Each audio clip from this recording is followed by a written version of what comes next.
මේ තමයි නාකෝ ගම. මේ තියෙන නාකෝ වල ගෙවල්. අපි අද ඉන්නේ හදන්නේ මේ වගේ හෝම් ස්ටේ එක. සීතලයි. දැන් නම් -10ට වගේ ගිහිල්ලා සීතල. දවල් 1යි වෙලාව.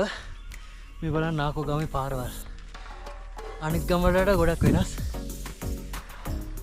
ඒගොල්ලෝ දර එකතු කරනවා මේ සීසන් එකේදී. මොකද හිම වැටෙන කාලේට ඒගොල්ලන්ට එළියට බහින්න බෑ. උෂ්ණත්වය තියාගන්න දර ඕන. ඉතින් තවත් දෙයක් පෙන්වනවා මේ තියෙන ඇපල් ගස්. මේ කාලේ ඇපල් නැහැ. තියෙන ඇපල් ගස්. අපි යමු ඉස්සරහට.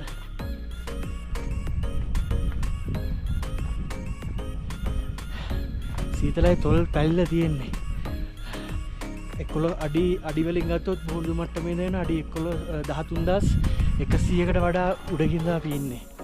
මේ තියෙන්නේ හිමාලයේ කඳු වැටි වල කඳු.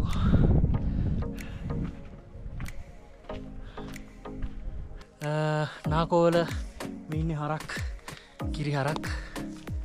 ඒගොල්ලෝ කොටු කරලා ඉන්නේ. කොහොම යම් පල්ලයට.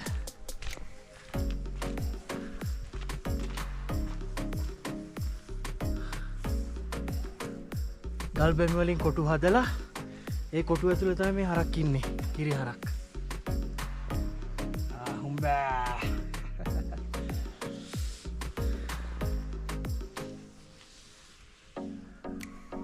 අපේ හරක් හදනවට වඩා ගොඩක් වෙනස්. සීතලයි.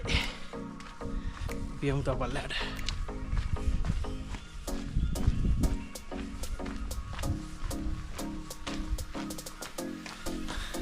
පල්ලයට දිනා කොලේක් එක.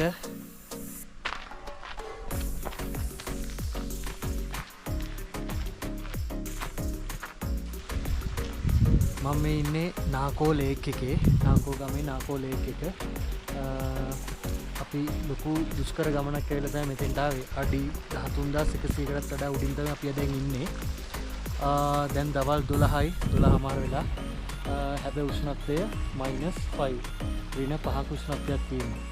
ගොඩක්ම සීතලයි. මාර සතුටුයි මේ ගමන ආපු එක ගැන.